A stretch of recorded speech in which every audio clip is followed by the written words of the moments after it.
kemudian yang melandasi bahwa hari ini hasil dari bimbingan teknis yang dilakukan di Hotel Syahid ya, yang kemudian telah bareng apa Syahid ya, yang pada waktu itu diwakili dari pengurus Kampung KB dan juga didampingi Bu Umi dan Bu Hani Puspawati. Pelatihan di sana selama 2 hari, hasilnya hari ini akan disampaikan pada Bapak Ibu Duko terkait dengan rumah dataku tersebut dan program di dalamnya.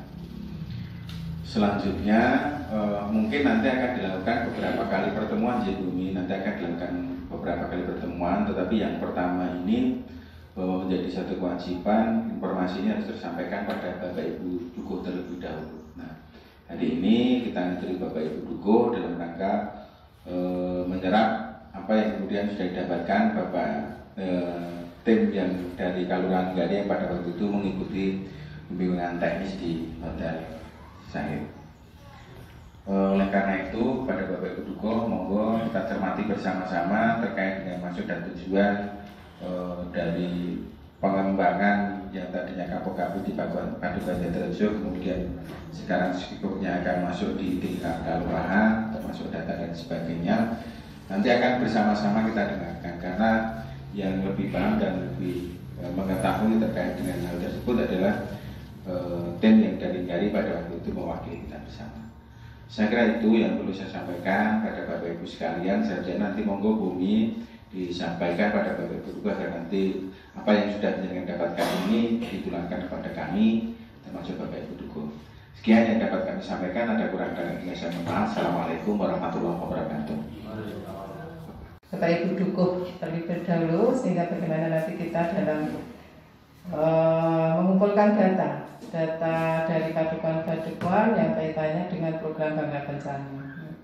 Perlu Bapak Ibu ketahui bahwasanya untuk Kampung KB itu sudah beralih pengembangannya menjadi rumah kampung keluarga berkualitas. Jadi bukan kampung keluarga berencana, jadi kampung keluarga berkualitas. Harapan kita semuanya bagaimana nanti kita akan membentuk warga-warga masyarakat yang ada di Kelurahan Gari, keluarga-keluarga menjadi keluarga yang berkualitas, keluarga yang unggul, keluarga harmonis. Itu harapan kita semua.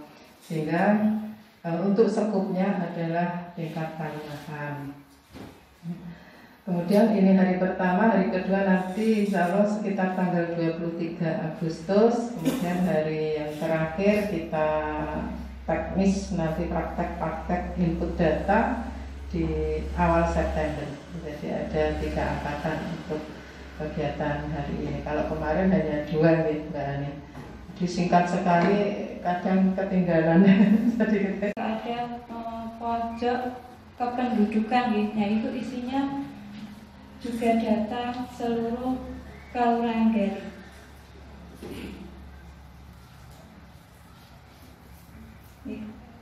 Itu sudah bisa dibuka. Itu untuk Kelurahan Gari. Nah, bagian itu yang kemarin saya lihat di bagian kependudukan. Jadi di tahapan usia dari usia 0 sampai 1 tahun itu ada berapa, laki-laki berapa, perempuan berapa, itu bisa dilihat. Sampai umur 75 ke atas. 75 ke atas. Itu ada pengelompokan sesuai usia.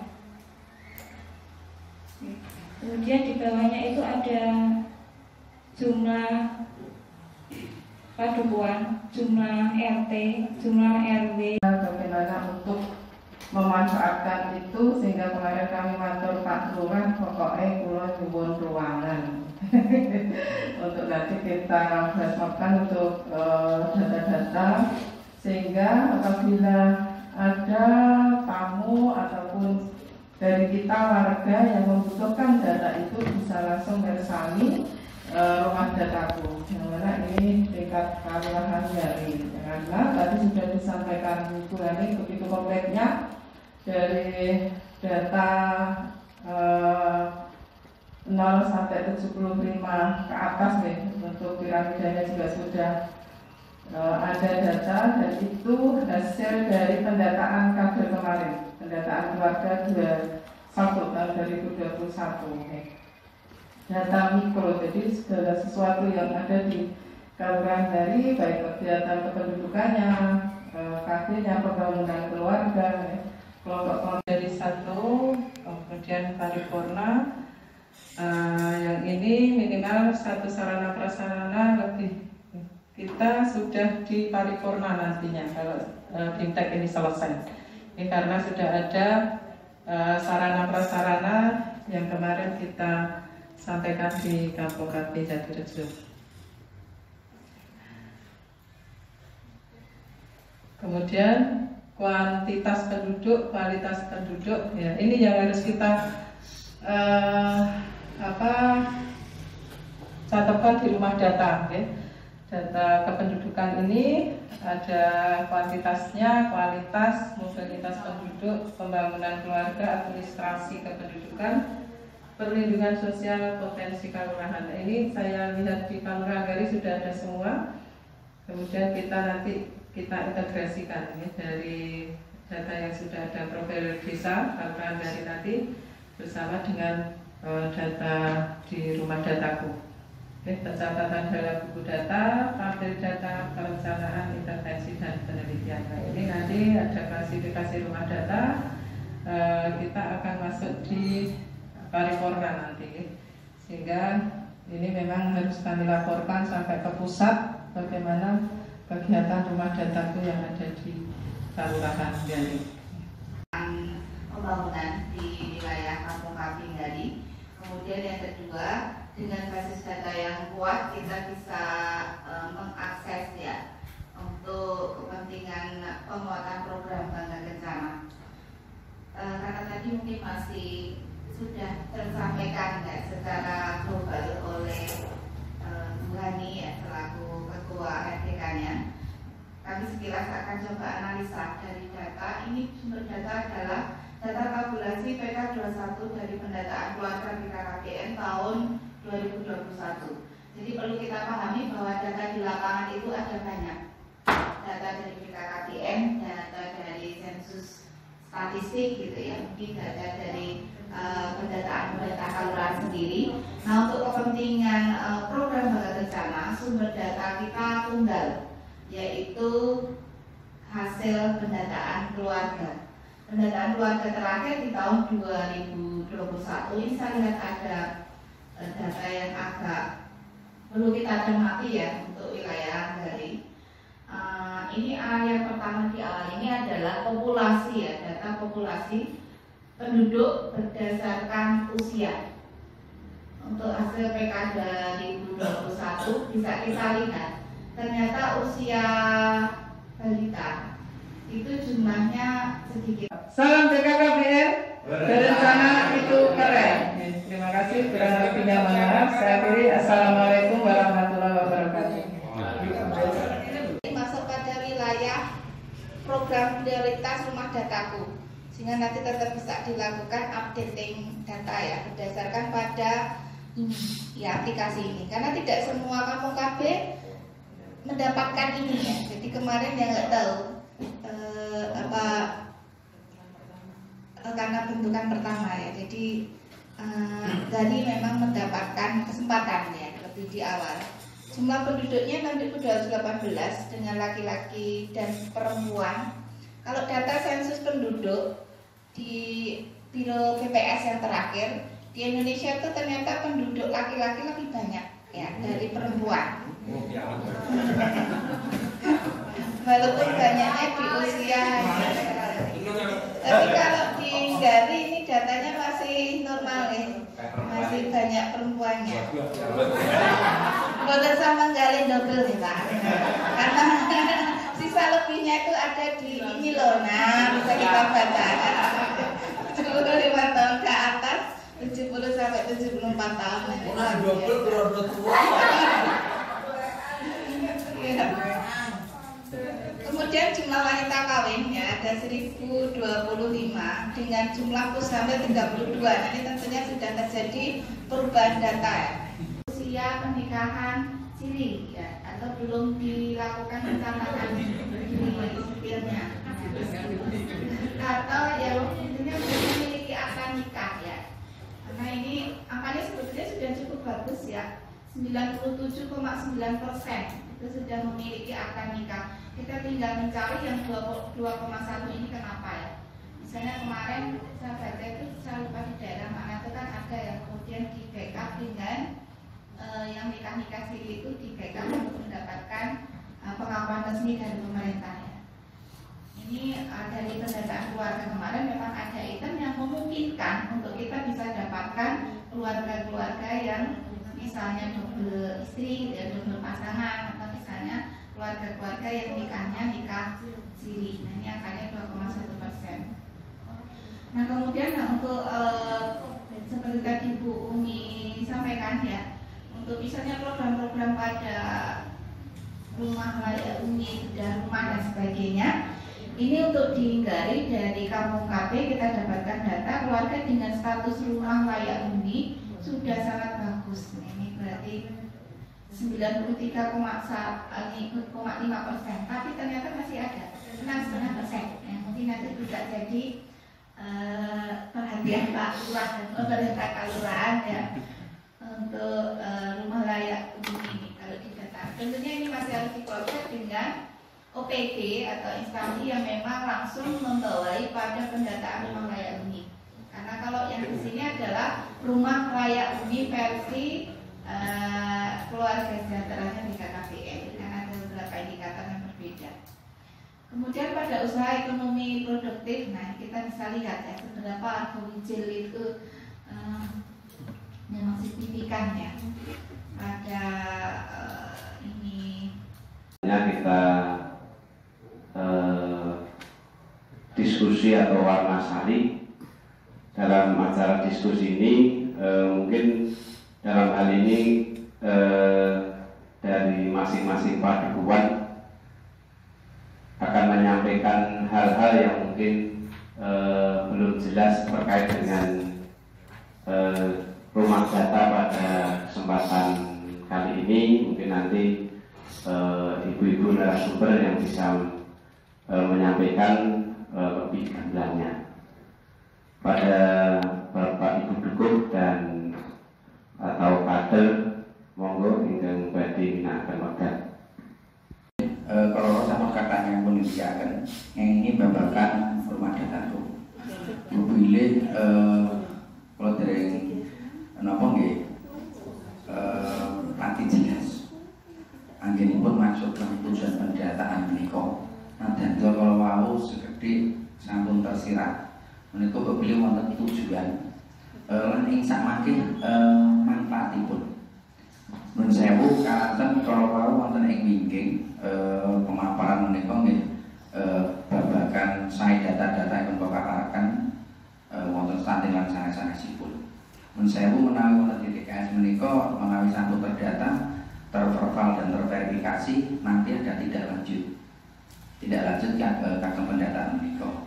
Mbok bilih bisa mangke saged kula pun paringi pirsa tujuan lan manfaatipun kagem pendataan menika. Muring samangke konsultan juga ugi sedaya ngakawu menika saged gamblang. Menawi kangge gamblang kula nggih, kula nyuwun tulung jenengan paringi penjelasan tujuan lan manfaatipun ngaten. Ing salajengipun babagan stunting lan sanes-sanesipun kula kinten sedaya sampun mangertosi. Ananging ingkang badhe kula suraken pirsa napa boten wonten SNI standaripun miskin kados napa. Karanten saking pendataan menika wonten standaripun piyambak-piyambak. Sae menika miskin, sae menika rumah tidak layak huni, menika wonten standaripun piyambak-piyambak. Terus kula suwun ing sak mangke Bu Iwao berbagai instansi menika kagungan standarisasi. Cari standarisasi wong miskin itu seperti apa? Standarisasi rumah tidak layak huni itu seperti apa? Standarisasi lansia itu seperti apa? Panjenengan menika wonten sing menurut BKKBN menika 54 tahun, ananging menawi wajib data menika lansia 60 tahun. Terus bijak ingkang ajeng dipun agem menika napa pendataan menika wonten kepentingan atau janipun piyambak menika mbok pilih sak mangke supados kula mliginipun kali kanca-kanca menika nggih mangertosi standarisasi lan GIS lan sanesipun mekaten.